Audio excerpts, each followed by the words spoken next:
My name is Jeff Farbman from the Wallace Center at Winrock International. Welcome to the National Good Food Network webinar, State of the Food Hub, a summary of the 2013 National Food Hub Survey results. Food hubs are of such great interest to many who are interested in scaling up good food, and rightly so.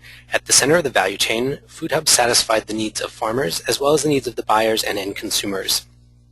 This is the first in-depth study of the in the U.S. looking at health and impacts of food hubs. And the Wallace Center has been proud to partner with Michigan State University's Center for Regional Food Systems under the National Good Food Network Food Hub collaboration to do this study. So now let me ask Dr. John Fisk, Director of the Wallace Center at Winrock International, to speak a bit about the Wallace Center. John Fisk has an extensive history as a national leader in sustainable and equitable food systems work. Prior to leading the Wallace Center, John served as board chairperson and later as director for programs and development at Michigan Food and Farming Systems. John has also provided food systems consulting to regional and national organizations. He is a published author of agricultural research and has written several chapters on sustainable food and farming systems. John holds a PhD in crop and soil sciences from Michigan State University. John? Hi everybody, great to be with you today. The Wallace Center at Winrock International has been a leading organization in the movement for more than 30 years for sustainable and equitable food systems. Today, the Center supports entrepreneurs and communities as they build a new 21st century food system that's healthier for the people, the environment, and the economy. The Center serves the growing community of civic and business and philanthropic organizations involved in building a new food system in the U.S. In particular, we're proud that we're focused on advancing regional, collaborative efforts around the country to move good food that's healthy, green, fair, and affordable, beyond direct marketing into larger scale wholesale channels. I think today's webinar is a great example of focusing on food hubs that do this. Back to you, Jeff. Thanks, John. Let me just speak a little bit about the National Good Food Network, or NGFN, which is an initiative of the Wallace Center. It is structured as a network of networks, ensuring efficient flow of information and innovation from boots-on-the-ground projects back to the national level, and from the national level back down to the grassroots level across the nation. The Wallace Center coordinates and supports the network. Our goals are to work with the growers to ensure that there is abundant supply of good food to meet the high consumer demand for the product, to collect and disseminate the best models, stories, methods, and outcomes, and to ensure that policymakers are informed about the wonderful successes our network and partners have had so that we can continue to increase support for regional healthy food. You can learn more about the great work of the National Good Food Network on our website, ngfn.org. One major piece of the NGFN's work is the NGFN Food Hub collaboration. For the last couple of years, we have worked to support the growth and success of food hubs across the country with a four-pillar approach: networking, research, such as this study and the recently released Food Hub benchmarking study in collaboration with Farm Credit, technical assistance, and intensive work with 9 study hubs and some regional food hub networks. We have a library of fantastic resources on food hubs. You can get there directly by typing foodhub.info into your browser. This is a collaboration with USDA Agricultural Marketing Service, MSU Center for Regional Food Systems, Farm Credit Council, and recent collaboration partners Wholesome Wave, National Farm to School Network, and School Food Focus, all bringing unique perspectives supporting this linchpin piece of regional food systems. So let's get into the meat of the presentation. Let me introduce Rich Pirog, who is Senior Associate Director at the Center for Regional Food Systems at Michigan State University. His work includes developing a statewide food hub network and providing oversight to new center work groups and communities of practice. From 1990 to 2011, he was Associate Director and Program Leader for Marketing and Food Systems at the Leopold Center for Sustainable Agriculture in Iowa. At the Leopold Center, Rich directed the Value Chain Partnerships Project, an Iowa-based network of food and agricultural working groups that provides technical assistance to farmer-led food businesses. His research and collaborations on local foods, food networks, and communities of practice, food value chains, and eco-labels has been publicized and cited widely. His recent writings include Economic Impact of Local Foods, Food Hubs, and Good Food Value Chains. Rich?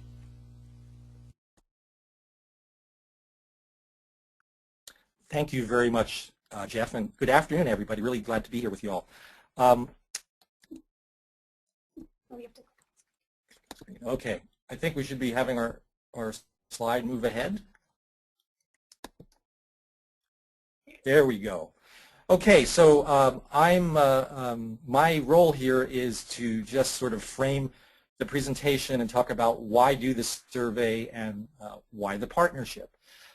First of all, just wanted to give you a little information about the Center for Regional Food Systems.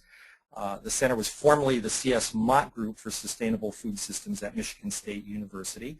The current center, which is directed by Dr. Mike Ham, our mission is uniting the applied research, education, and outreach expertise of faculty and staff members at MSU to advance understanding and engagement of regional food systems. This is a big university, and there's folks across a number of colleges and institutions that are doing work, and we're trying to be able to facilitate more collaboration and more cooperation in both research, education, and outreach. We're also the organizers of the center. As we look towards the future, we envision a thriving economy, equity, and sustainability for Michigan, the country, and the planet through food systems that are rooted in, as John Fisk described, good food, food that is healthy, green, fair, and affordable. And that shared vision about good food is one of many reasons why we're partnering with the Wallace Center. So again, we'll get started here. My role again is to talk just a bit about the survey and the partnership. And I want to start with two quotes. I think most of you have heard these quotes before. They're both two of my favorites. Learn from the past, live in the present, and plan for the future.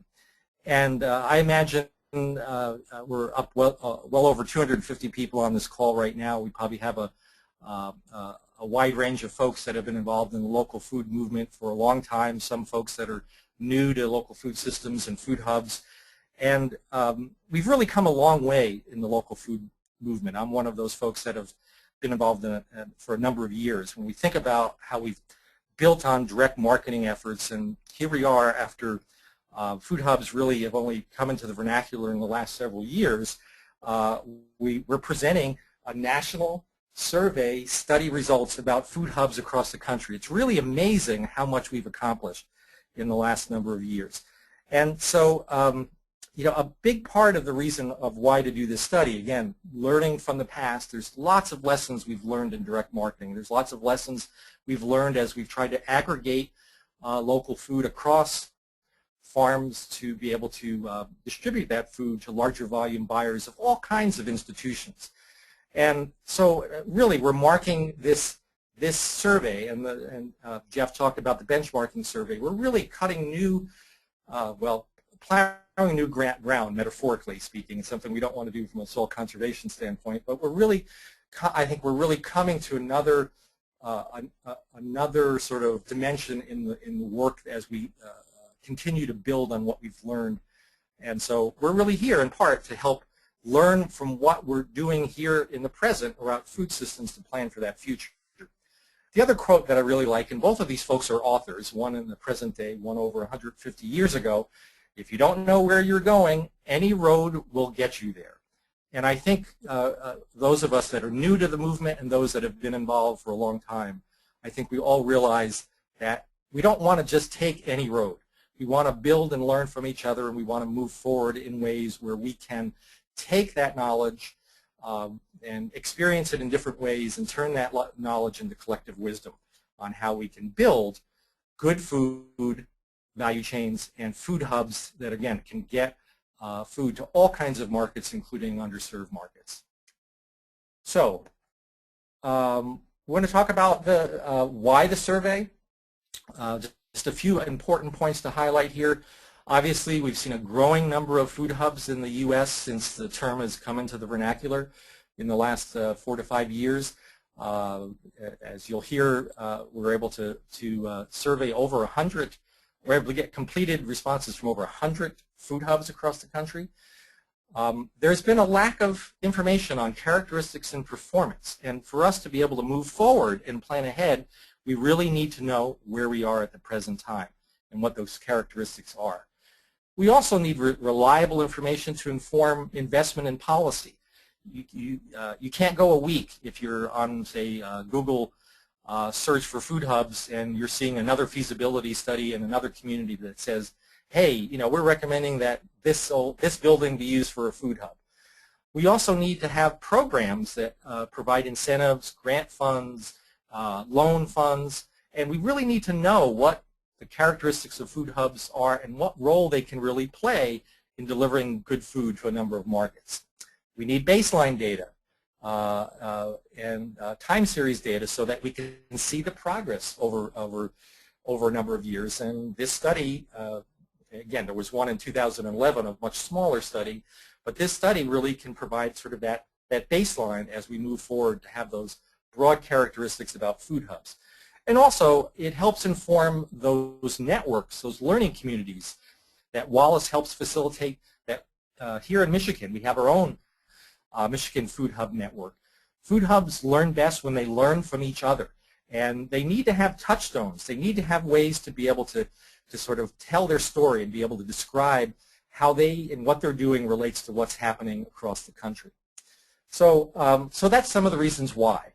As far as the partnership itself, we've got the Center for Regional Food Systems, Wallace Center. Jeff has already mentioned the key partners in the NGF Food Hub collaboration. We certainly can't underestimate USDA's role, leadership role in this throughout this whole process. And again, from someone that's been involved in the local food movement for a long time, this really is a true partnership that we've developed. I can't tell you how we've been not how often we communicate, but how well we are able to communicate to try to bring a quality product, a quality survey into this world, into this work, and be able to try to work with all of you to try to interpret this and understand this research and where we're heading next. So again, the Center for Regional Food Systems is just really glad to be part of this partnership. We really got a great story to share with you here as we tell you a bit about the survey results. And with that, I'm going to turn things back to Jeff Fardman. Thanks, Rich.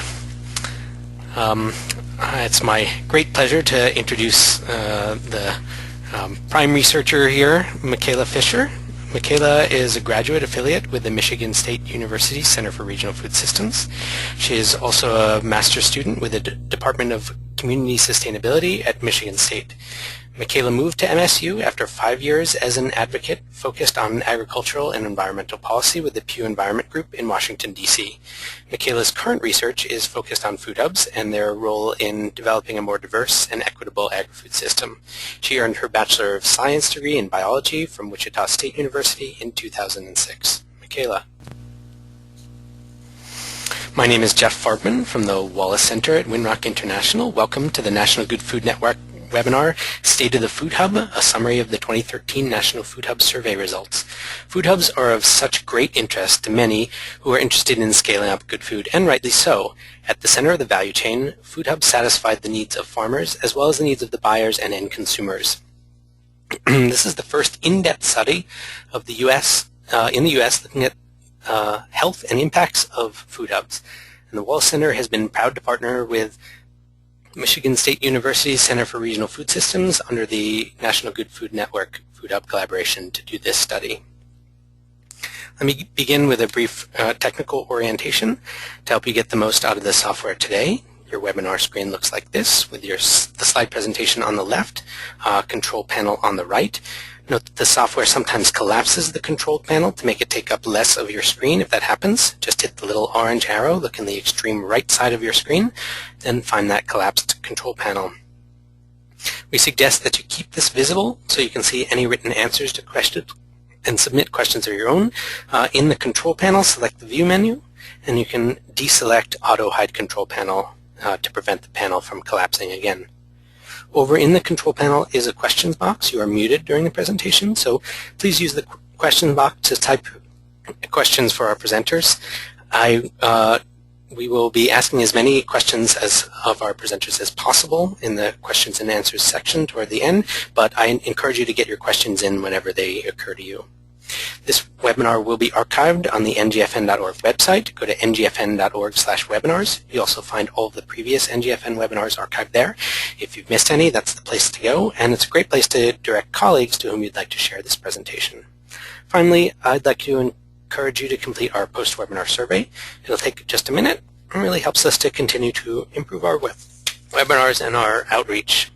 So now let me ask Dr. John Fisk, Director of the Wallace Center at Winrock International, to speak a bit about the Wallace Center. John Fisk has an extensive history as a national leader in sustainable and equitable food systems work.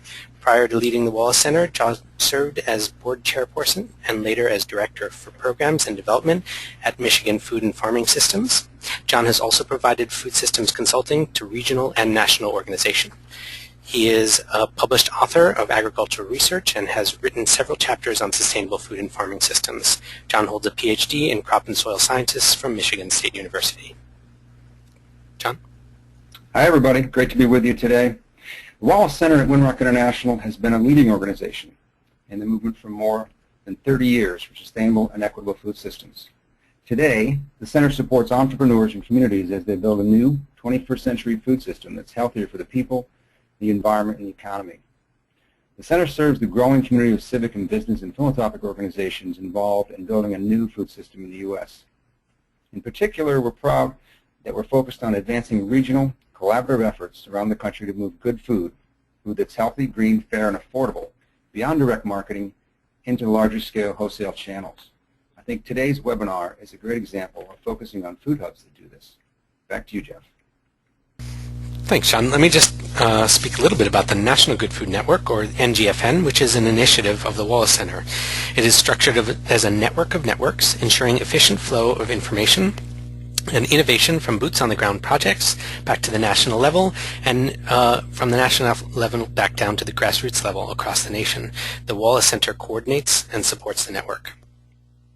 Our goals are to work with the growers to ensure that there is abundant supply of good food to meet the high consumer demand for the product, to collect and disseminate the best models, stories, methods, and outcomes, and to ensure that policymakers are informed about the wonderful successes our network and partners have had so that we can continue to increase support for regional healthy food. You can learn more about the great work of the National Good Food Network on our website, ngfn.org. One major piece of the NGFN's work is the NGFN Food Hub collaboration. For the last couple of years, we have worked to support the growth and success of food hubs across the country with a four-pillar approach: networking, research, such as this study and the recently released Food Hub benchmarking study in collaboration with Farm Credit, technical assistance, and intensive work with 9 study hubs and some regional food hub networks. We have a library of fantastic resources on food hubs. You can get there directly by typing foodhub.info into your browser. This is a collaboration with USDA Agricultural Marketing Service, MSU Center for Regional Food Systems, Farm Credit Council, and recent collaboration partners Wholesome Wave, National Farm to School Network, and School Food Focus, all bringing unique perspectives supporting this linchpin piece of regional food systems. So let's get into the meat of the presentation. Let me introduce Rich Pirog, who is Senior Associate Director at the Center for Regional Food Systems at Michigan State University. His work includes developing a statewide food hub network and providing oversight to new center work groups and communities of practice. From 1990 to 2011, he was Associate Director and Program Leader for Marketing and Food Systems at the Leopold Center for Sustainable Agriculture in Iowa. At the Leopold Center, Rich directed the Value Chain Partnerships Project, an Iowa-based network of food and agricultural working groups that provides technical assistance to farmer-led food businesses. His research and collaborations on local foods, food networks, and communities of practice, food value chains, and eco-labels has been publicized and cited widely. His recent writings include Economic Impact of Local Foods, Food Hubs, and Good Food Value Chains. Rich?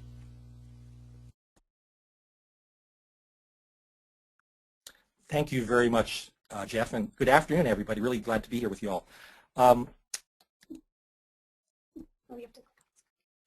Okay, I think we should be having our slide move ahead. There we go. Okay, so my role here is to just sort of frame the presentation and talk about why do the survey and why the partnership. First of all, just wanted to give you a little information about the Center for Regional Food Systems. The center was formerly the C.S. Mott Group for Sustainable Food Systems at Michigan State University. The current center, which is directed by Dr. Mike Ham, our mission is uniting the applied research, education, and outreach expertise of faculty and staff members at MSU to advance understanding and engagement of regional food systems. This is a big university, and there's folks across a number of colleges and institutions that are doing work, and we're trying to be able to facilitate more collaboration and more cooperation in both research, education, and outreach. We're also the organizers of the center. As we look towards the future, we envision a thriving economy, equity, and sustainability for Michigan, the country, and the planet through food systems that are rooted in, as John Fisk described, good food, food that is healthy, green, fair, and affordable. And that shared vision about good food is one of many reasons why we're partnering with the Wallace Center. So again, we'll get started here. My role again is to talk just a bit about the survey and the partnership. And I want to start with two quotes. I think most of you have heard these quotes before. They're both two of my favorites. Learn from the past, live in the present, and plan for the future. And I imagine we're up well over 250 people on this call right now. We probably have a wide range of folks that have been involved in the local food movement for a long time, some folks that are new to local food systems and food hubs. And we've really come a long way in the local food movement. I'm one of those folks that have been involved in it for a number of years. When we think about how we've built on direct marketing efforts, and here we are after food hubs really have only come into the vernacular in the last several years, we're presenting a national survey study results about food hubs across the country. It's really amazing how much we've accomplished in the last number of years. And so, you know, a big part of the reason of why to do this study, again, learning from the past, there's lots of lessons we've learned in direct marketing. There's lots of lessons we've learned as we've tried to aggregate local food across farms to be able to distribute that food to larger volume buyers of all kinds of institutions.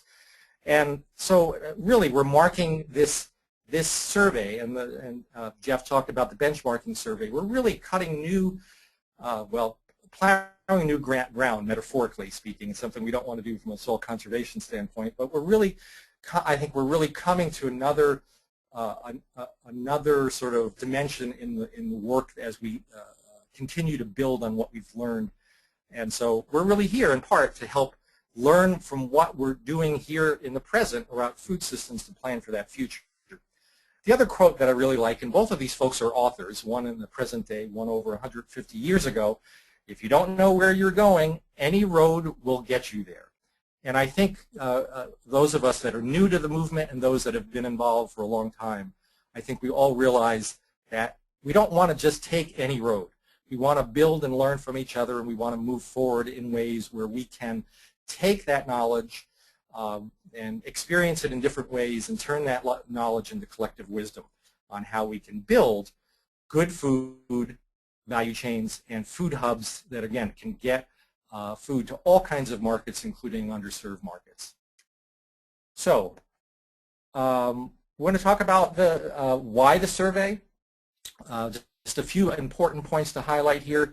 Obviously, we've seen a growing number of food hubs in the U.S. since the term has come into the vernacular in the last 4 to 5 years. As you'll hear, we're able to survey over 100. We're able to get completed responses from over 100 food hubs across the country. There's been a lack of information on characteristics and performance. And for us to be able to move forward and plan ahead, we really need to know where we are at the present time and what those characteristics are. We also need reliable information to inform investment and policy. You can't go a week if you're on, say, Google search for food hubs and you're seeing another feasibility study in another community that says, hey, you know, we're recommending that this building be used for a food hub. We also need to have programs that provide incentives, grant funds, loan funds, and we really need to know what the characteristics of food hubs are and what role they can really play in delivering good food to a number of markets. We need baseline data and time series data so that we can see the progress over a number of years. And this study, again, there was one in 2011, a much smaller study, but this study really can provide sort of that baseline as we move forward to have those broad characteristics about food hubs. And also, it helps inform those networks, those learning communities that Wallace helps facilitate. That here in Michigan, we have our own Michigan Food Hub Network. Food hubs learn best when they learn from each other. And they need to have touchstones. They need to have ways to be able to sort of tell their story and be able to describe how they and what they're doing relates to what's happening across the country. So, so that's some of the reasons why. As far as the partnership itself, we've got the Center for Regional Food Systems, Wallace Center. Jeff has already mentioned the key partners in the NGF Food Hub collaboration. We certainly can't underestimate USDA's role, leadership role in this throughout this whole process. And again, from someone that's been involved in the local food movement for a long time, this really is a true partnership that we've developed. I can't tell you how we've been not how often we communicate, but how well we are able to communicate to try to bring a quality product, a quality survey into this world, into this work, and be able to try to work with all of you to try to interpret this and understand this research and where we're heading next. So again, the Center for Regional Food Systems is just really glad to be part of this partnership. We really got a great story to share with you here as we tell you a bit about the survey results. And with that, I'm going to turn things back to Jeff Fardman. Thanks, Rich. It's my great pleasure to introduce the prime researcher here, Michaela Fisher. Michaela is a graduate affiliate with the Michigan State University Center for Regional Food Systems. She is also a master's student with the Department of Community Sustainability at Michigan State. Michaela moved to MSU after 5 years as an advocate focused on agricultural and environmental policy with the Pew Environment Group in Washington, D.C. Michaela's current research is focused on food hubs and their role in developing a more diverse and equitable agri-food system. She earned her Bachelor of Science degree in biology from Wichita State University in 2006. Michaela. Thank you, Jeff. And again, Jeff just introduced me, so this slide's a little redundant, but up there is my email address in case anybody has any questions as I go through some of the findings of this big survey that we did, and that'll be up at the very last slide of my presentation as well. Just to cover a little bit more about the survey before I jump into the findings, for those of you who aren't quite as familiar with the survey work as some of us are, we did a national survey of food hubs, and we conducted it in association with the Wallace Center, and USDA assisted in the development of the survey. And the reason we did this survey was for many of the reasons that Rich covered earlier, was to collect some really good baseline data about food hub financial viability, emerging market opportunities, and the challenges that they're facing. We did this survey, we developed it over the fall of last year, and sent it out to the food hubs in February and March of 2013. And we were collecting data from food hubs on their 2012 calendar year operations. We surveyed hubs that were on the National Good Food Network Food Hub Collaborations list of food hubs. At the time in early 2013 when we sent the survey out, there were 222 hubs. We also provided an open link so that anybody who heard about the survey who was a food hub practitioner but was not originally contacted by us could still fill out the survey. So while we used the collaboration and USDA's working definition of what a food hub was, and you can see that up on the slide, we really were at its most basic relying on the food hubs to identify themselves as such. And in the end, we ended up getting 125 food hubs to respond to the survey, and we were able to use 107 of those responses. And lastly, before I start going into the findings, I would just like to give a big thank you out to everyone who helped make this survey possible. Research like this really is a community effort, and we want you to know how much we appreciate the time and thought provided by everybody who participated in the survey and also helped us implement it. And for Wallace for putting on this webinar for us. Thank you. So just to start off, we'll start going over some of the characteristics of the Food Hub survey respondents. I just want to note that these are highlights and that the full report of the findings is available right now on both the Center for Regional Food Systems and the National Good Food Network's websites. And links to both of the pages will be provided at the end of this presentation. I also want to let everybody know that this will be a very graph-heavy and chart-heavy presentation, and that I'll be moving fairly fast through these slides.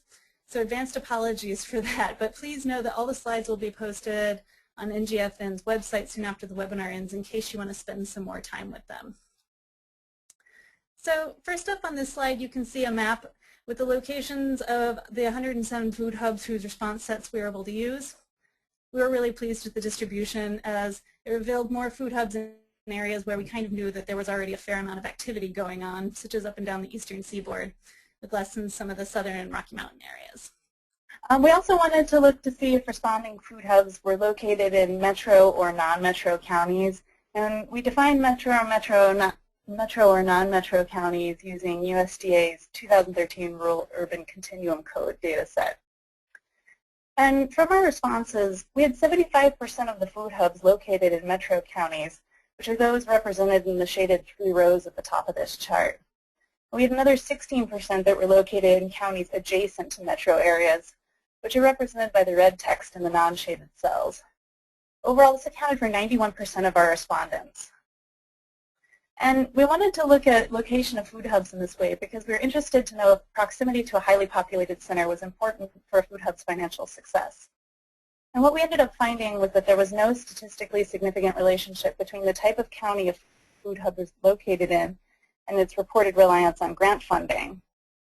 However, the proportion of food hubs that reported being highly dependent on grant funding was much higher for these 9 food hubs that reported to be located in non-metro counties and not adjacent to a metro area. And this suggests that proximity to a highly populated area may be important still for the financial success of food hubs. And we'll discuss more about factors related to a food hub's reliance on grant funding later in this presentation. Beyond location, we also inquired about the operational structure that food hubs were using. And you can see from this slide, the majority of food hubs were either operating as nonprofits or for-profits, with just a few operating as cooperatives and even less as public markets. We also asked the hubs how many years they had been in operation. And from this chart, you can see that food hubs responding to our survey were a relatively young group. However, we did have a few respondents that had been around for a very long time, and those respondents skewed out our averages. So as you can see from the average, median, and range data in the lower left hand of this slide, we had a median that was much lower than the average and a very large range. This slide shows a breakout of the type of products that responding food hubs sold, both by the percent of food hubs that carried them, which is displayed in the orange bars, and by the average percent of total gross sales that each product category held for the food hubs that carried them, which are represented by the navy bars. So the way to read this is that 93% of food hubs carried fresh produce and herbs. And for those hubs that did, fresh produce and herbs accounted for an average of 68% of their total gross sales. Interestingly, 22 of our 81 hubs that answered this question concentrated 95% or more of their sales on fresh produce and herbs. And a few others concentrated about this much on meat and poultry. But from the figure here, we can see that while many other foods carry products beyond fresh produce and meat and poultry, these 2 most popular categories, the other product categories generally constituted a minimal amount of what the food hub's overall sales were compared to poultry and produce and meat.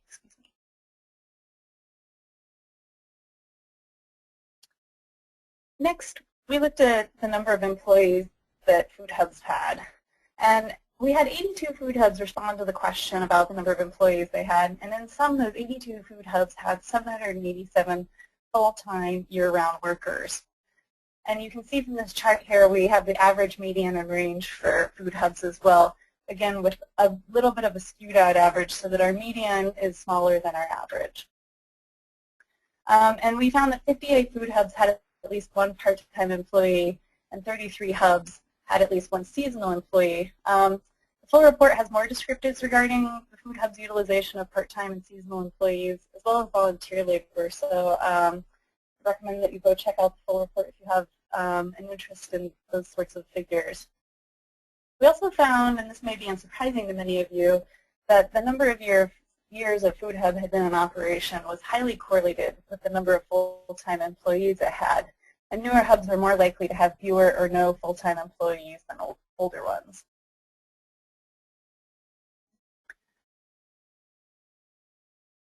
We're also interested in the skill set that food hub managers had, as effective management of a food hub stands to be important for its success.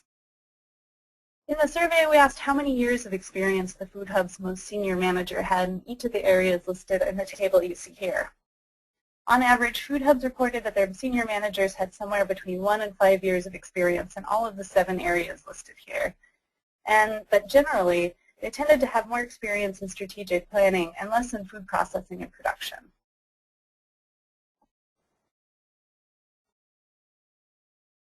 Next, I'm going to go into some findings from a portion of our survey that focused on questions about the producers and suppliers that food hubs were working with. I'd like to note that we were asking food hubs to answer these questions about their producers and suppliers, and not asking the producers themselves. So in some cases, these answers may reflect best estimates from the food hubs. Nevertheless, you can see that our average food hub worked with 80 different suppliers, and the median food hub worked with 36 different suppliers. A large range of between just a food hub working with only 5 different suppliers all the way up to 2,000. We also asked the food hub to report any demographic information they knew about their producers and suppliers. And on average, we had food hubs reporting that 29% of their producers were women, 21% were people of color, and 26% had been in operation for less than 10 years. For those of you who are familiar with these sorts of statistics on the national level, these are just slightly higher for each than the national statistics. We also asked the hub to estimate the number of small and mid-sized producers that they worked with. And we define small and mid-sized as, generally speaking, farms and ranches with gross annual sales less than $500,000. We use this definition because $500,000 in sales is a breakpoint that's used in ag census data. From this pie chart, you can see that we found that 76% of food hubs indicated that all or most of their producers fit this small to mid-sized category. Not shown in the chart is another interesting finding, though, that 71% of these food hubs working with small and mid-sized producers indicated that the number of these producers they worked with had increased over the lifetime of the hub. We also asked about the value of the products purchased from small and mid-sized producers and compared that to the food hub's annual gross sales. On average, we found that 60% of a food hub's total gross sales came from small and mid-sized producers' products. And 80% of these food hubs also indicated that the proportion of sales from small and mid-sized producers' products had increased over the lifetime of the hub.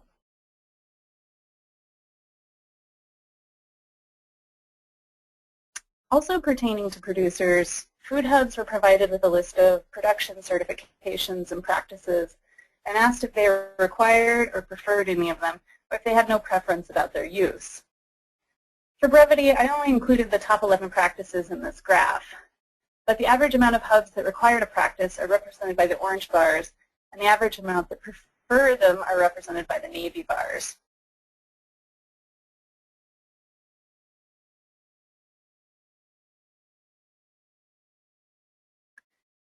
Finally, regarding producers, the hubs were provided with a list of options in the graph shown here and asked if all, most, some, few, or none of their producers had changed in these practices since working with their food hub. So we can read this graph as saying 51% of food hubs reported that all or most of their producers had diversified their product offerings since working with the food hub.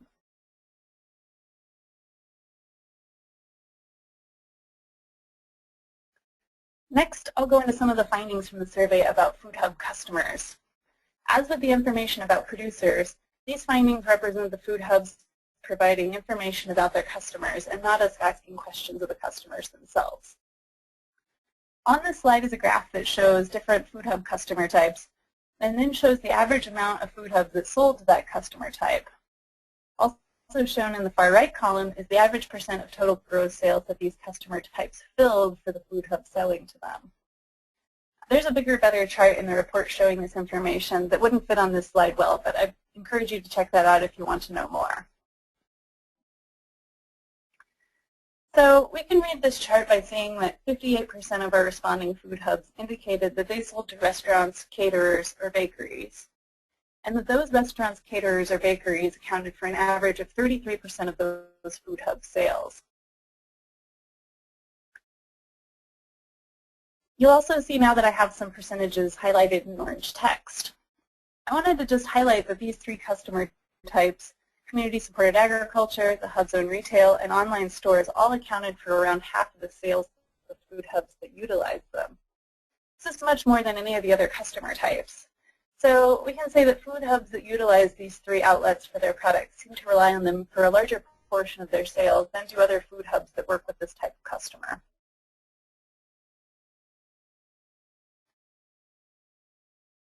And now I'll get into some of the exciting findings revolving around Food Hub finances from the survey.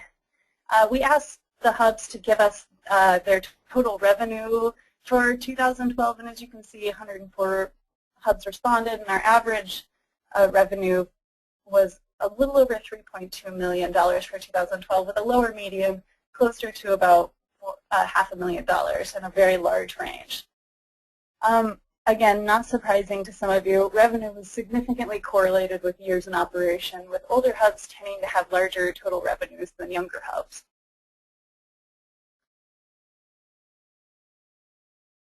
We also used a measure called the business efficiency ratio to look at Food Hub revenues in proportion to their expenses. An efficiency ratio measures the Hub's expenses as a proportion of their revenue. So operations with an efficiency ratio less than 1 have revenues that exceed their expenses, or in other words, are profitable, while operations with an efficiency ratio greater than 1 have expenses that exceed their revenues. On average, business efficiency ratios were 1.07 for all Hubs, and the median was just at 1. We had a very large range, again, from 0.04 to over 6. And we have breakouts for the expenses and other financial metrics in the full report, but I will go into a few of them here. So we wanted to look at these ratios by different types of Hubs. So displayed here is the breakout by different operating structures. As you can see, in general, cooperatives have the lowest efficiency ratios and therefore brought in the most revenue in relation to their expenses.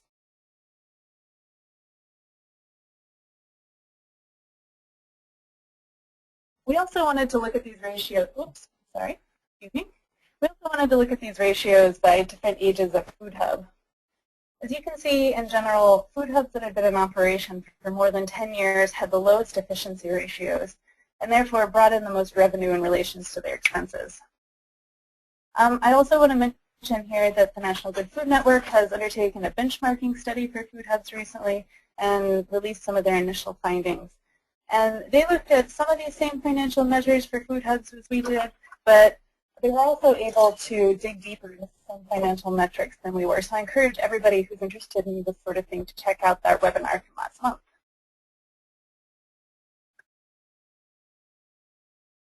So we were also interested in looking at profitability in another way. So we asked Food Hubs about their level of reliance on grant funding.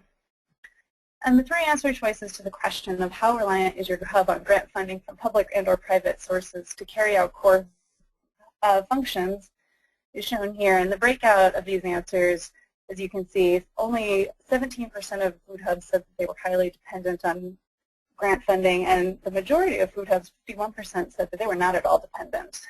And this, spread was a little bit of a surprise to us, given that 34% of our responding Food Hubs were nonprofits.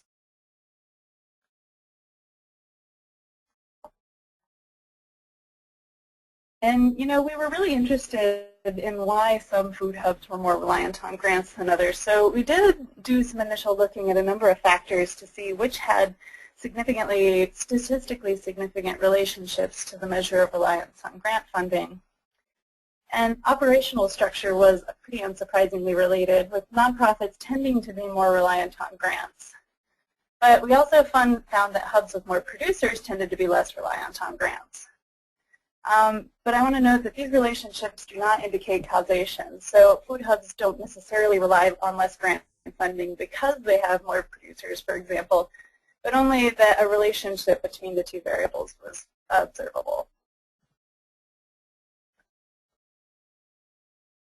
We also found that hubs undertaking some activities beyond aggregation and distribution tended to have a higher reliance on grants. And this slide shows a list of those activities. There were also many activities that food hubs were undertaking that seemed to have no relationship to reliance on grants. And this included food processing and offering liability insurance to producers. And more information about these additional services and activities and how they relate to grant funding is available in the report.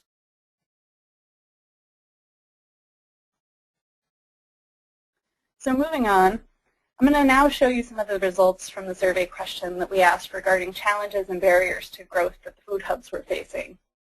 First off, food hubs were given a list of potential operational challenges and asked to identify their greatest, second greatest, and third greatest operational challenges. 6 challenges were identified by at least 10 hubs, and those challenges are the ones listed on this chart. So I want to show you just how we can dig in a little more on this, and we can look at one of these challenges, specifically access to capital. Only slightly more than 20 hubs identified access to capital as a challenge, but these hubs more often than not ranked it as their largest challenge. Further analysis of these 20 hubs revealed that they had similar population characteristics to the rest of the survey respondents. They were mostly under 5 years old and brought in less than $1 million in revenue in 2012. But unlike the larger group, these 20 hubs were mostly for-profit or cooperative in operational structure. And so you'll see some of this more in-depth analysis on challenges in the full report.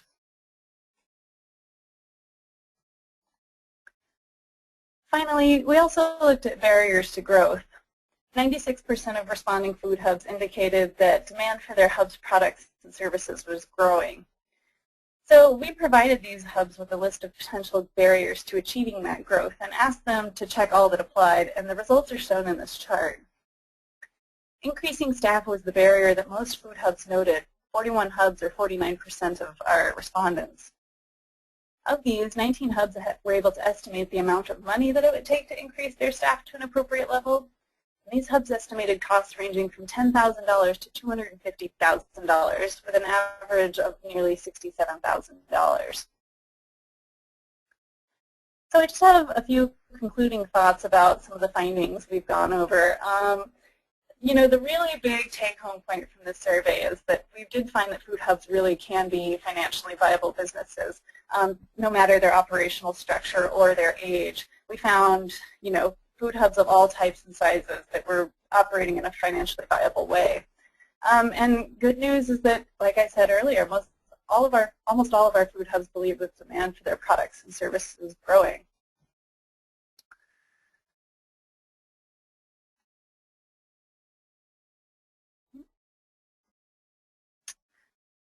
But I also, want to go over the not-so-rosy finding that, challenges still exist for food hubs. Food hubs are facing barriers that are keeping them from meeting this demand. And those, again, the top 2 are managing growth and balancing supply and demand.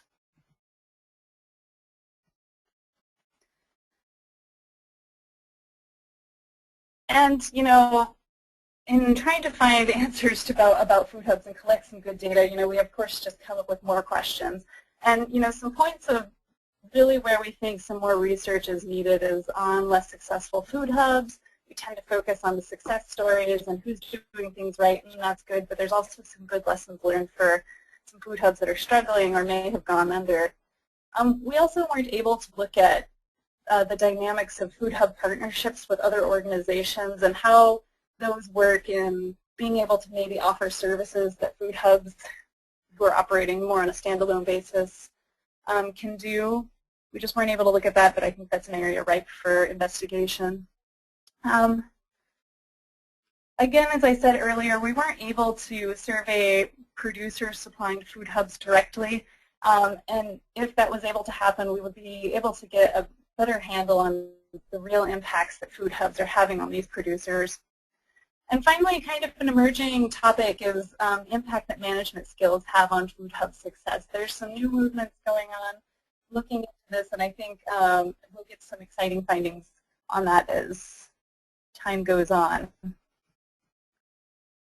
Again, as I said before, the full report of our survey findings is available in 2 places at both the Michigan State Center for Regional Food Systems website at foodsystems.msu.edu and also at the NGFN Food Hub website, which is foodhub.info. And in that report, we're able to cover more topics that I didn't have time to go over today, including, a review of food hub values and mission statement analysis, some looking at their expenses, and also we were able to look at a smaller survey done in 2011 and do some kind of very initial longitudinal data analysis, which was really exciting. And again, here's my contact information. If you have any questions that we're not able to get to in this webinar, please feel free to contact me, and I'd be happy to try to answer any of those questions. Thank you very much. Thanks, Michaela. And this is John picking it back up. The next piece of this is I'm going to spend a little bit of time, 5 or 10 minutes, talking about, what are the implications for the Food Hub survey. A lot of good data there. Trying to put it in some context, perhaps, to stimulate some questions and some thinking. And then we're going to go to your questions. So just a few points. It tells us that many food hubs are financially viable business. What that really tells us that there are models that are emerging that do make business sense. I think we might not have been able to say that 3-5 years ago, but I think what we're seeing now is they are emerging. That these social enterprises that seek both social outcomes that are good for the commons, that are able to harness the marketplace to stay in it. However, I think the marketplace is competitive and it's ever-changing, and so food hubs, like other businesses, need to continue to adapt and innovate if they're to remain viable and socially impactful. So despite success we're seeing, challenges remain and will continue. I think the data shows us that many food hubs, about 91%, are either in metro areas or adjacent to metro areas. Okay, so I think this says that cities and other municipalities can play a role in their development and expansion, and it can be justified by the fact that they contribute to economic development as well as to fresh, healthy food into the urban areas. How can cities help this? What can they do? Helping to build capacity and some of the business skills that Michaela pointed out through a variety of ways, through the business incubation centers, having access to facilities, trainings, things like enterprise zones can make tax burdens less. I think cities have a lot to explore there.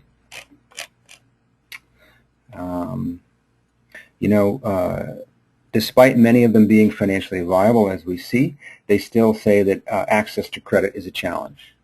Okay, so we need to find ways to address this, and there's really 2 sides of the coin. One is I think we need to foster a greater dialogue between lending institutions and the hubs, and advocates as well, so that there's a greater understanding about these business models and about what the expectations are.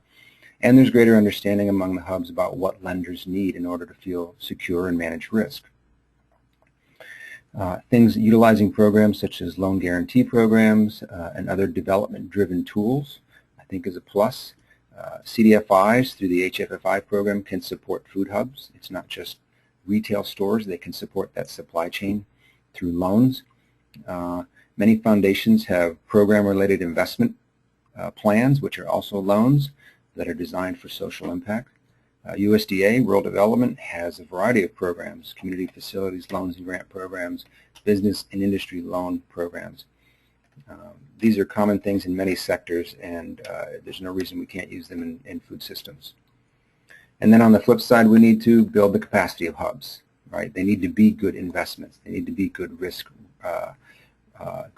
so to speak, both in their startup phase and in their growth phase. Things like technical assistance, training programs, cooperation from economic development agencies and offices would all be helpful. Another point I think that the survey tells us is that food hubs are an avenue to reach and build capacity of small and mid-sized farms. Right? There's a big push in USDA and other places for small and beginning farmer programs, and as we grow more healthy and localized food systems, we're seeing a need for more farmers, new farmers, expansion of small and mid-sized farms. So food hubs seem to be we're seeing that food hubs are actually building that capacity. As a result of working with hubs, we're seeing diversified production, extended growing seasons, adoption of sustainable practices, increases in acreages and staff, and some are even navigating the waters of food safety and getting GAP certified through the relationship with the hub. Right? And so those of us that are focused on new and beginning farmers or expanding existing growers, working through food hubs appears to be a viable way. We also see from the survey that food hubs play an important role in supplying local food to all communities. Right? Significant numbers of hubs have in their mission to include providing greater access for communities. It's part of why they exist. Okay? About half of food hubs are equipped to accept SNAP benefits and facilitate those transactions. And nearly half of all food hubs have operational commitments to equity, increasing food access and our community development. So we're seeing a lot of innovation among the food hubs to address those issues, and I think we're going to see more of that in the future.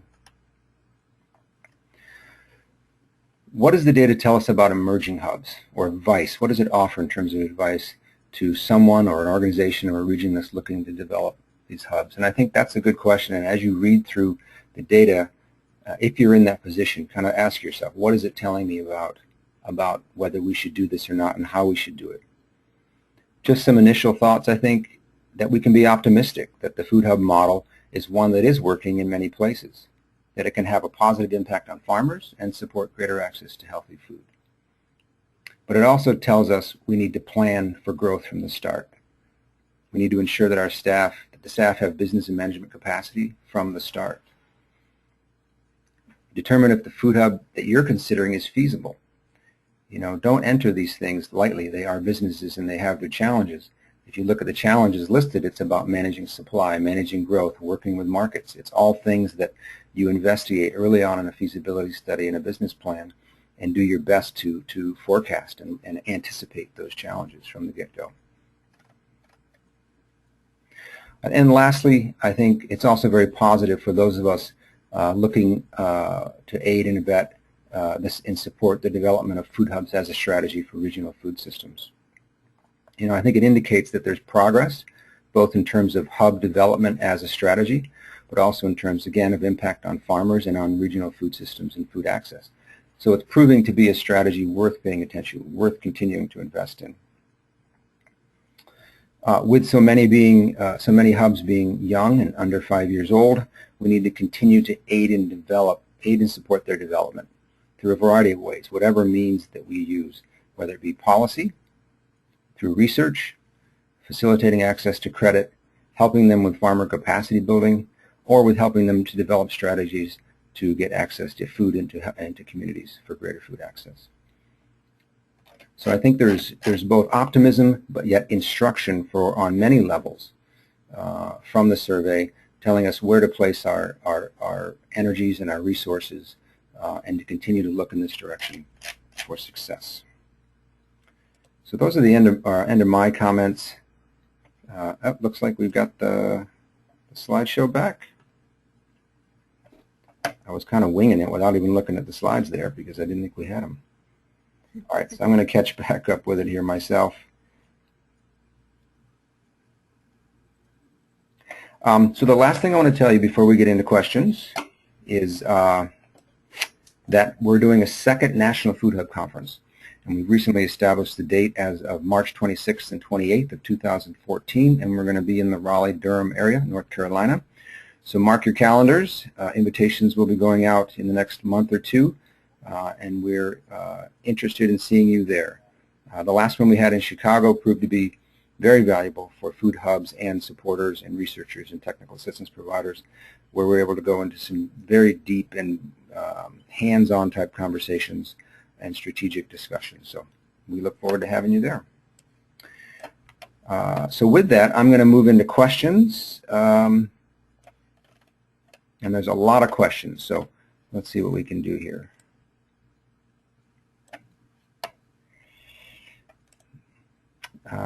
So the first question is from Michaela. It says, what type of funding has sustained food hubs? Taking percentages of food products moved, grant funding, membership fees. There's a number of questions, Michaela, about the role of grants and other things in there. So maybe give us a little bit more about what you found out about the role of grant funding. What does it typically pay for? What doesn't it pay for? Percentages, anything that you might be able to offer. Sure. You know, it's a complicated question. What we did find is that there were a number of, you know, very new food hubs that either started almost very heavily on grants or very heavily not on grants. We saw a lot of food hubs that were started off of people's own capital, you know, owner's own credit, or from operations of another business that they spurred off of. So I think it's really specific to the food hub. I think it is really telling that some of our for-profit and cooperative food hubs really listed that access to capital was an issue for them, and I think that's because maybe they are not, you know, seeing grant funding as something that can really help them get off the ground.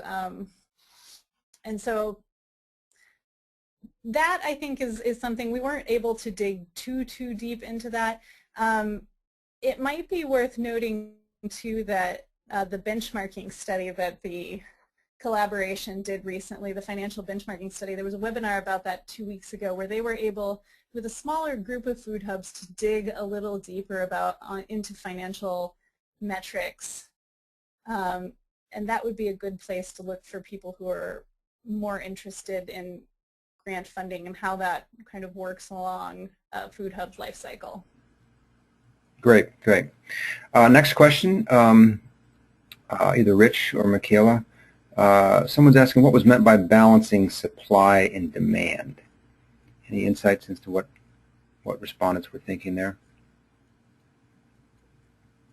Well, I think many food hubs take on the role of coordinating supply to customers.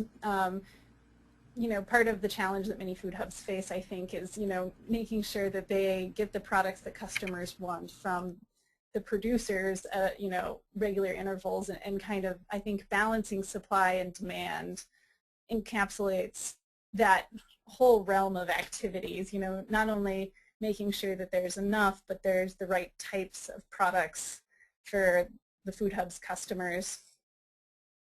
Is that helpful? Yeah, I think so. Rich, any comment on that piece? I couldn't say it any better. Okay, sounds good. Here's another question probably for all of us. Someone says, I wish you'd address the break-even point. I believe it's between 4 to 5 million with a 20% margin. At this level, the hub can hire professional and qualified staff and pay them. Right? So the question is around, you know, at what level it assumes there's a certain volume they need to get to pay for fixed assets in order to break even and then continue. Anything from the survey that speaks to that, where that is, and if that's true?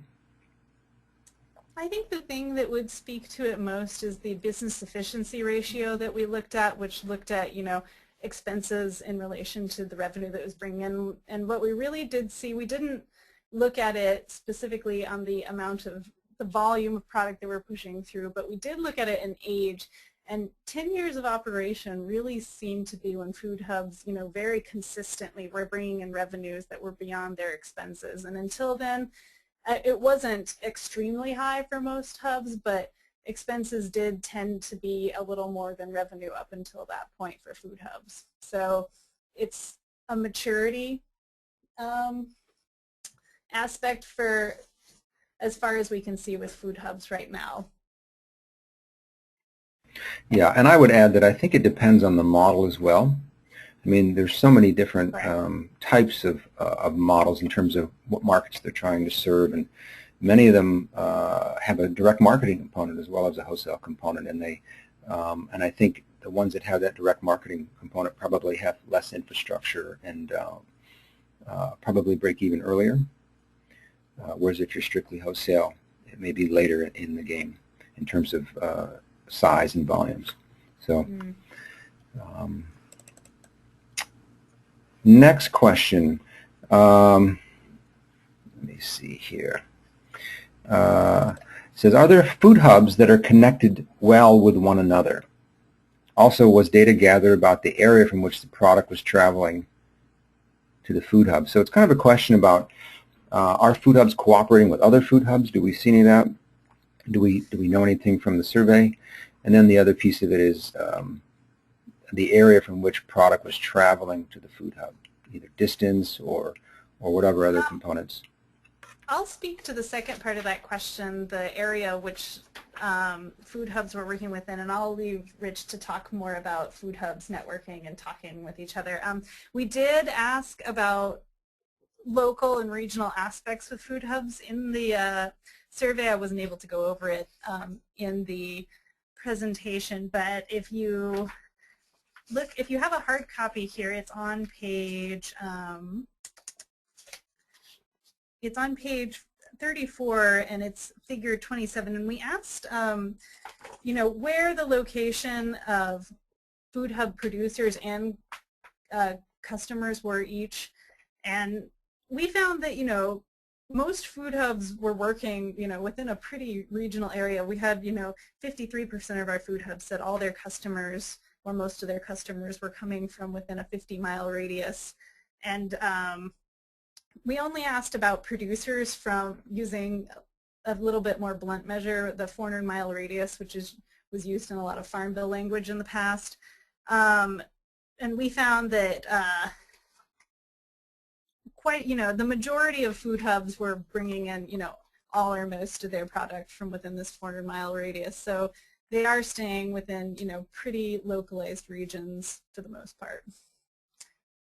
And on networks, John, I want to leave the space for you to talk about the study hubs that Wallace facilitates and the technical assistance network. But in general, I think there's a trend here for to learn from each other and have a lot of assistance from some of the typical organizations that might be able to provide support, whether they be nonprofit organizations within their state, extension, other technical assistance providers, very specific consultants.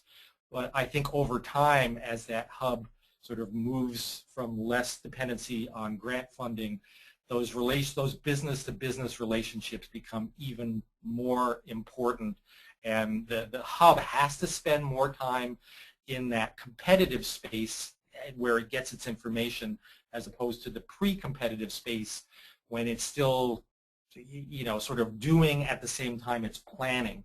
You know, it's maybe moving a little bit of product, but it still hasn't completed a feasibility or marketing study.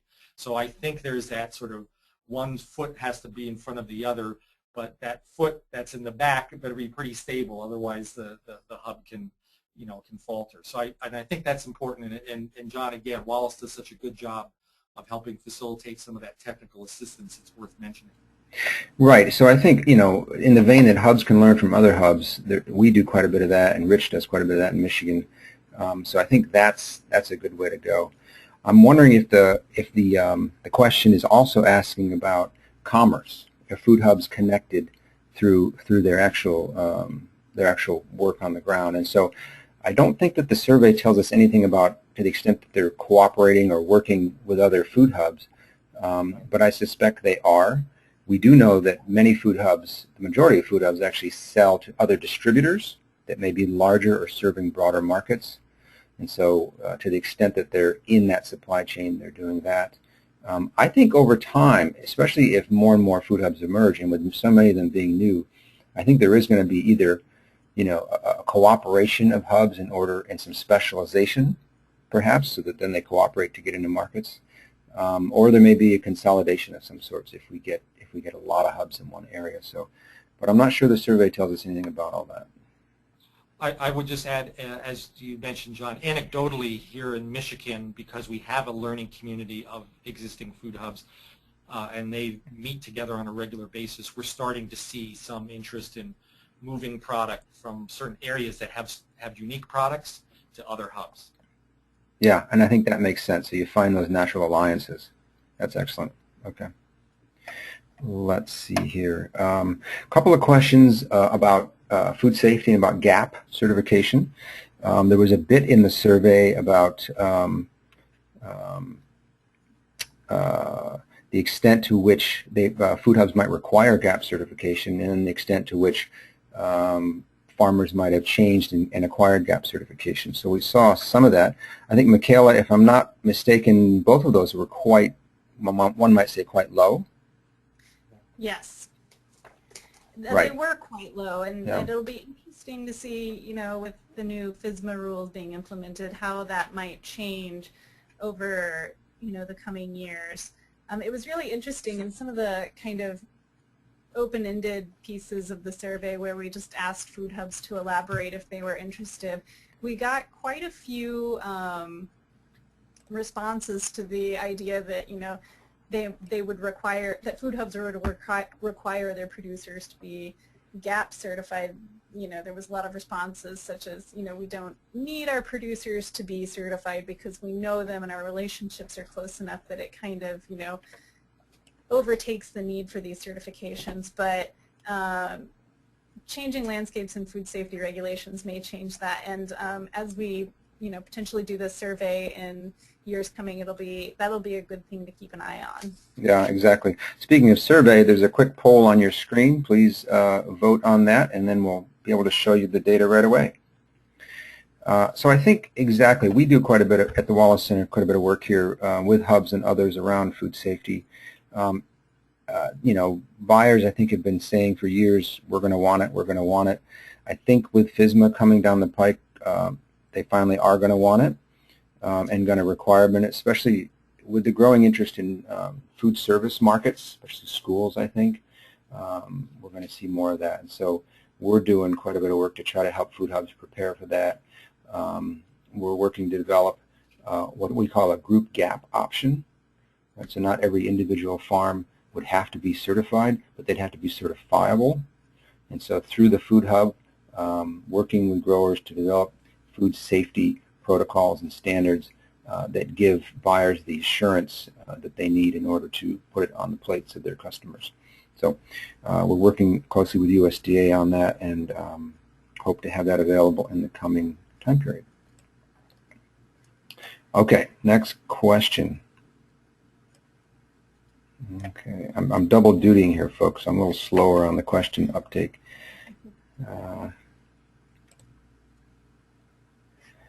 Here's a good one, and hopefully we can find some good answers for this. It says, can you elaborate on the range of costs that you observed for operations, because the spread seems to be quite large. Can you offer some details and examples of NPOs and for profits at the bottom and top? What was the median? And you're asking about expenses? We are. We're talking about costs that food hubs have and how those spread out, and anything we know about what they are and what percentages they might be and how they might relate to profits or lack of profits. Yeah, I'm looking for the chart in the report right now. It's figure 24 if you have the report in front of you. We did ask food hubs about different kinds of expenses and to kind of delineate those as a % of their revenue for us. And what we really did find is that, you know, food and product purchases really were the brunt of most food hubs' expenses. We had on average it occupying 61% of their total revenue. The other largest expense that food hubs were experiencing was salaries, and that, you know, occupied on average of 23% of their revenue. So everything else, you know, things like credit card and bank services, utilities, paying for consulting services, those things really paled in amounts in comparison with food and salaries. And that was for food hubs across the board, no matter what the operational structure was. We didn't break that out in the survey findings by operational type, but it's something we could do and is probably a really good idea to look into. Great, great. Someone asked if there's a national network of assistance for food hubs like there is for niche meat processors. Well, in a shameless plug for the National Good Food Network, the National Good Food Network is the closest thing to that, and with the National Food Hub Collaborative, I believe that it occupies that role. The webinars that we do regularly, the research and the partnerships that are done through the collaboration, as well as the national conference that's coming up, really do result in a national assistance network for food hubs. A question around which operational structure for food hubs was most successful? Co-ops, not-for-profits, or for-profits, etc. What did we learn about that, Michaela? Well, it's a difficult question because it really does depend on how you measure success. You know, we looked at financial success by looking at the business efficiency ratio, and in that we found that cooperatives were generally the most successful because their expenses were the lowest in proportion to their revenue on average.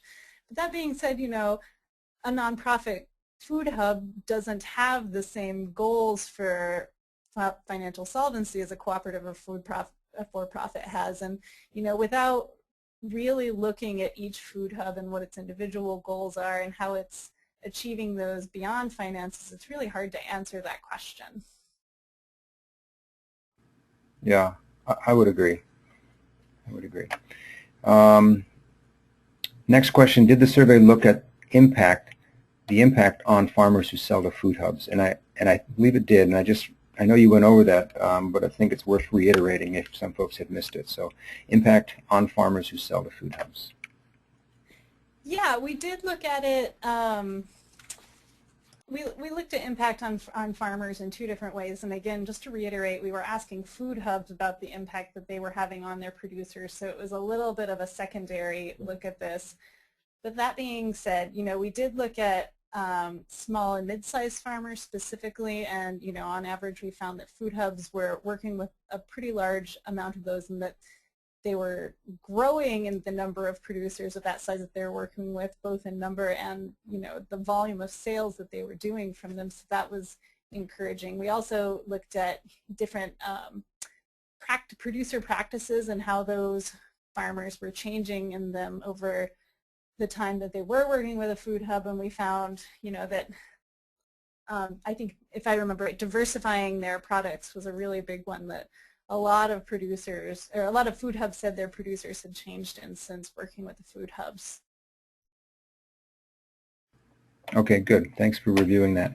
Let's go a little bit further into financial self-sufficiency. Someone asked, what share of food hubs that we surveyed are now financially self-sustaining?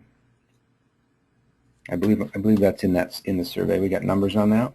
Yeah, well, we have the, you know, the reliance on grant numbers, and we had, you know, over half of our food hubs said they were not at all dependent on any grant funding, which means they're operating off of, you know, funding from their own operations, from profits from the food hub, or from other activities or services that they offer. And only 32% said they were somewhat, which means they're either, you know, only reliant on grants to, you know, perform certain operations that they're getting off of them, which is really exciting. We also looked at, you know, the business efficiency ratio, and, you know, the median amount of hubs, which means at least half of our hubs were at 1, which means their revenues were, you know, equal to their expenses. So at least half of our hubs are at least breaking even that we surveyed. Great, thank you. Yep. Okay, looking in these. Was there anything in the survey about the facilities that food hubs operate, either the size, the square footage, cooler space, floor space? Anything we know about the infrastructure piece? We did ask about infrastructure. I didn't have a chance to go over it in this presentation. We didn't ask as specific as to the size of building or anything, but we did ask, you know, if they have a physical building, if they're using office spaces, if they're utilizing trucks, things like that. I'm looking for it in the report so that people can easily reference it. It's on page 19, it's figure 13, types of infrastructure. We found, almost all food hubs were using office space of some sorts. Whether or not they were using a building, that's not surprising. But we did find, 70% of the food hubs that we surveyed were using warehouses, and the same amount were using trucks. So, the majority of food hubs were operating in a pretty traditional brick and mortar sort of way, but not all of them. All right. Did we know how many of them were renting that space for home?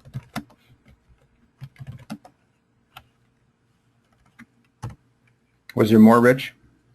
I was just asking for whether we knew the percentage of owning versus renting that space, and we didn't ask that question. Mm-hmm. Yeah, we asked if they used it, whether they owned, leased, or rented. Mm-hmm. Yeah, I mean, I think it is a good question in terms of if you're a new food hub interested in laying this out, how do you determine the size of a facility, and how do you determine when to add on, for example, or start with anticipating needs and supply? I think the facilities thing, because it is such an investment and an ongoing expense, there needs to be some good thought, and it could be a future research piece or a future piece to explore more in the survey. Yeah, definitely. Mm-hmm.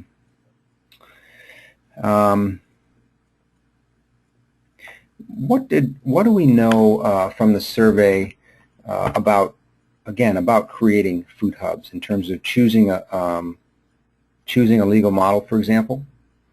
Do we know anything about what that selection offers us?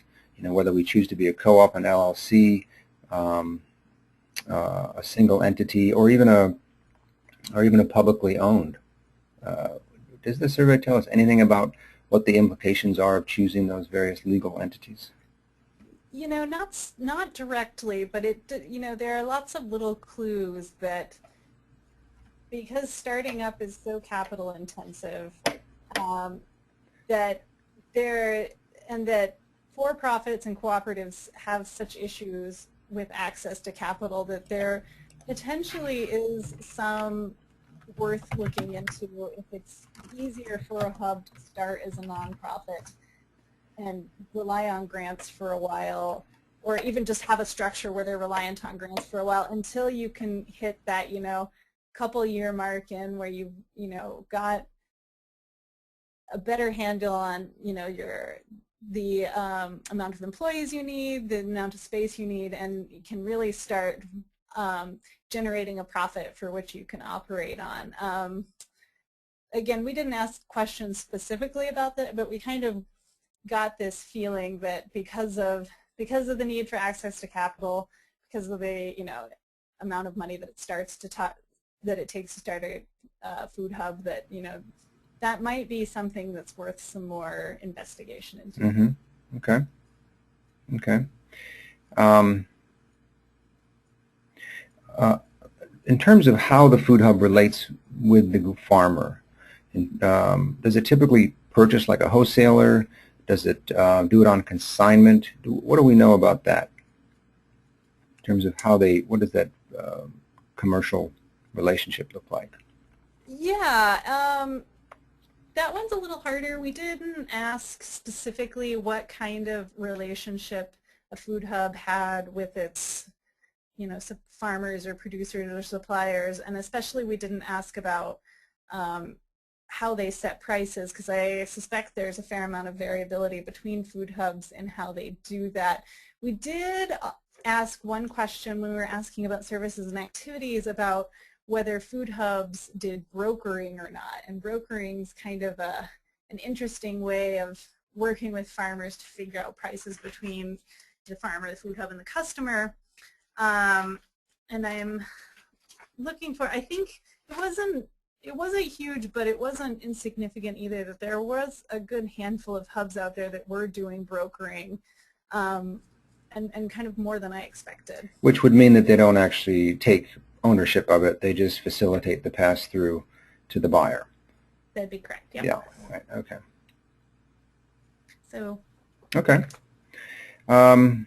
You know, a number of the questions talk about margins, or how much does the food hub charge in terms of percentages. Did anything arise in terms of common percentage that the food hub would charge the grower in order to survive, to fund its operations? Yeah, again, unfortunately, we didn't ask about pricing arrangements between food hubs and growers, and again, I think that's probably worth, you know, more investigation into the future, because I expect there's a lot of variability, and that that it has, you know, different pricing structures have really different outcomes for different hubs. Yeah, and I know from and maybe Rich can comment as well, but I know from my speaking around the country around this and answering questions, many food hubs are charging, you know, somewhere around 20%, which I think is a better deal for many growers than they'd get from, say, a typical wholesaler or conventional produce distributor. And then it's not just the percentage as well; it's kind of the workability. It's the quality of the relationship in terms of the give and the take, because there's a lot of give and the take, because this is a system based on the whims of nature, if you will. And so it's all in that vein. So I think it's not just the percentage, which I think are generally in the favor of the grower from what I've seen, but also the nature of the value chain relationship. And I would just, this is Rich, I would just add, John, that I would have also estimated 18 to 20% based on what I've heard anecdotally. Right. And I've actually heard of some hubs that started out closer to 10 and then had to go up, you know, as things went on, and they realized the expenses they had to pay. So I think over time these things shake out. Yep. Maybe just one more question here. Let me see where to go. Data on who the customer is. Do the food hubs deal with restaurants, institutional customers, or more mainline distributors? You may have reviewed this too, but it's probably worth reiterating what the customer portfolio looks like for hubs. Yeah, especially it's a little hard without the visuals to remember that. But we did ask questions about that, and you know, the most popular types of customers that food hubs were working with were what we call restaurants, bakers, and caterers. And the second most popular customer was corner store, or not corner, excuse me, small and independent grocery stores. That being said, we had several food hubs that, like you said, John, had their own kind of retail arm, direct sales arm, and food hubs that really did sell in that sort of way, and also participated in CSAs. Those types of customers really took up the majority of those food hub sales. So hubs that were working on direct sales tended to focus mostly on those, whereas even though a lot of food hubs worked with restaurants and small grocery stores, they were all, those types of customers were part of a more diverse portfolio of customer types than some of the direct sales were. All right, I think that's helpful. Okay, I'm talked into it. A last question, and then we'll get it back to Jeff.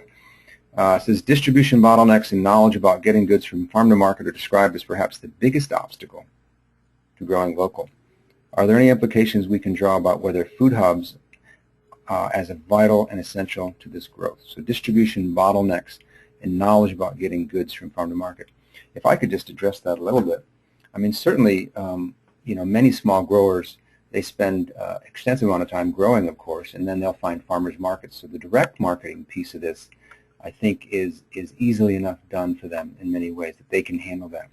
But when it comes to larger markets, the time that I think it takes to understand pricing and buyer requirements, let alone the cooling facilities, and then arranging distribution and all that, I think is probably very overwhelming for many small and even some mid-sized growers. And so what we have found through research and surveys and case studies is that the food hub really does fill that critical gap. And it's not just the time and the energy and the knowledge. It's bringing together sufficient quantities in a consistent way, that the quality's there, that the quantity's there, that the timeliness of delivery. And so these core functions that are attributed to food hubs really are filling a solid gap in the marketplace. So much so that, again, as I mentioned, they're playing that role even for the traditional distributors, adding value to this traditional supply chain. Any comment on all that, Michaela? No, I think you said it well. All right. See, I was just fishing for that compliment. Thank you very much. Okay. Back to you, Jeff. Thank you all for those great questions. Thank you. Well, yeah, and thank you to Rich and to John and especially to Michaela, who's done just fabulous work on this survey and its analysis. And thank you all for sticking through these technical difficulties. I'm in the middle of an open Wi-Fi spot, so I hope you can hear me. We have some really solid data showing that on the whole, food hubs are successful triple bottom line businesses and seem to be on a rapid growth curve. So thank you all for these excellent questions that really honed in on some of the finer points. The webinar, pieces of this webinar have been recorded. We will try to piece together what we have and post that, and then if Rich and Michaela are willing, we will try to sort of splice in all the rest of the data that was missing, and we'll try to get the slides up. So give us a little bit of time to work that all out. But you can find all of our previous webinars on ngfn.org/webinars. They are organized by topic, so go ahead and dig into whatever interests you. We offer the NGFN webinars on the third Thursday of each month at 3:30 p.m. Eastern, 12:30 p.m. Pacific. Sign-up links are also on that ngfn.org/webinars. In October, we're collaborating with the National Farm-to-School Network on National Farm-to-School Month to present how food hubs are assisting in moving healthy local foods into schools. So really drilling down there. There are some schools where food service can buy directly from farms, but most require the aggregation and distribution logistics that a food hub can offer to make a program really possible. So join us in October for some of those success stories, including the fabulous Gourmet Gorilla in Chicago. In November, we'll look at some top-notch ways that trainers have solved the problem of teaching farmers the necessary business and financial skills to plan and run their operations successfully. One featured panelist will speak on an amazing curriculum designed especially for women farmers, and we will present an overview of our searchable collection of curated tools and curricula available to anyone. And for the holiday season, we'll look at how some innovative food banks have been able to leverage their significant infrastructure and buying power to get local and regional good food to all people. So you can let us know in the post-webinar survey if you'd like to be automatically registered for any of all of our next webinars. Foodhub.info is a food hub of information, research, case studies, a map of many of the food hubs across the country. We are working with our 9 study hubs we mentioned. They are documented there. There are links to TA providers with experience in aggregation and distribution, and moreover, feel free to contact us, contact at ngfn.org if you're looking for a TA provider with a particular skill set. The NGFN Food Hub collaboration is building a community of practice that John mentioned of Food Hub managers and staff and supporters. We have a newsletter about every other month, technical assistance and networking opportunities and more. In the post-webinar survey, you can indicate if you'd like more information about this community of practice. Foodshedguide.org is our site for producers wanting to adapt to the changing food business landscape. We have instructed text and case studies with an emphasis on how to have a viable business in the food value chain. Learn about, for instance, factors to consider when deciding on a legal status. You can find the NGFN on YouTube, on Twitter, on our website, ngfn.org. The Wallace Center is also on Facebook. Come like us. Search for Wallace Center at Winrock International. Again, if you haven't already, sign up for email updates. There's a link on the ngfn.org homepage, or just let us know in that post-webinar survey. We'll sign you right up. Contact us at any time. That email address is contact@ngfn.org. The NGFN would like to thank you for your time today, and once again, let me encourage you to fill out that survey. It should open in your web browser in just a moment. Thank you so much, and this concludes the webinar.